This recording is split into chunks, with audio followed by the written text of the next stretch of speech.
সবাইকে চ্যানেল 24-এ স্বাগত জানাচ্ছি। আমরা এই মুহূর্তে আছি সিলেট নগরীর তালতলা এলাকায়। নিশ্চয়ই আপনারা দেখতে পাচ্ছেন আমার পেছনে বৃষ্টি হচ্ছে। দুপুর 2টা থেকে কিন্তু বৃষ্টি হচ্ছে। আর সিলেটে নিম্নাঞ্চল প্লাবিত হয়েছে এবং বেশ কয়েকটি উপজেলার 5 লাখ মানুষ প্রায় বিপর্যয় অবস্থায় পার করছেন। ইতিমধ্যে তাদের জন্য ত্রাণের ব্যবস্থা করেছে সিলেট জেলা প্রশাসন। বিভিন্নভাবে আসলে সহযোগিতার হাত বাড়িয়ে দেওয়া হচ্ছে এবং মানুষকে বারবার বলা হচ্ছে তারা যাতে আশ্রয় কেন্দ্র যায়। এবং সিলেট জেলা প্রশাসন জানিয়েছে যে 470টির বেশি আশ্রয় কেন্দ্র তারা ইতিমধ্যে প্রস্তুত করেছে। তো আরেকটি শঙ্কার বিষয় হচ্ছে যে সিলেট শহরে গতকাল ভোর রাত থেকে কিন্তু বিভিন্ন নিচু এলাকায় পানি ঢোকা শুরু করেছে, তার মধ্যে সিলেটের তালতলা, জামতলা, সুবহানীঘাট এলাকায়। আমি এখন যে এলাকায় আছি এটা হচ্ছে তালতলা এলাকায়। নিশ্চয়ই আপনারা দেখতে পাচ্ছেন আমাদের ক্যামেরার ফ্রেমে যে ফায়ার সার্ভিস অ্যান্ড সিভিল ডিফেন্সের ঠিক সামনে আছে।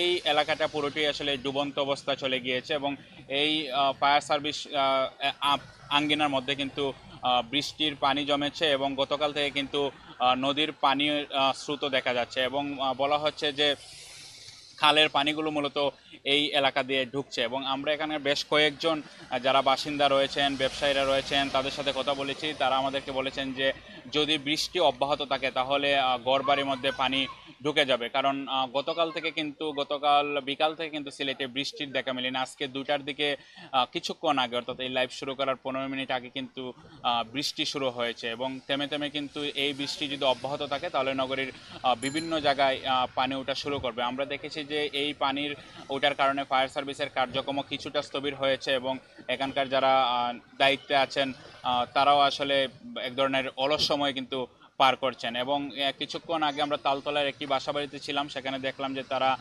খুবই একটা অসহায় অবস্থায় সময় পার করছেন। তারা বলছেন এভাবে হুট করে পানি ঢুকে যাবে তারা আসলে প্রস্তুত ছিলেন না এবং আমরা দেখলাম যে ঘর বাড়ির ভিতরে যে আসবাবপত্র তারা নিরাপদ স্থানে সরিয়ে নিয়েছেন।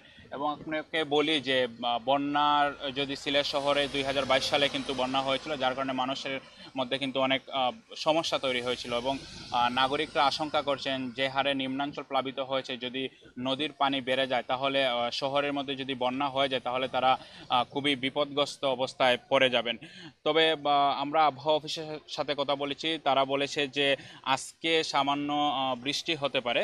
এই বৃষ্টি আসলে গত 24 ঘন্টায় সিলেটে যে বৃষ্টিপাত হয়েছে সেটা 61 মিলিমিটার রেকর্ড করা হয়েছে এবং মেঘালয়ের যে চেরাপুঞ্জি রয়েছে সেখানে 193 মিলিমিটার বৃষ্টিপাত রেকর্ড করা হয়েছে। এবং আবহাওয়া অফিস ধারণা করছে যে আজকে দমকা হাওয়ার সাথে বৃষ্টি অথবা বজ্র বৃষ্টিও হতে পারে।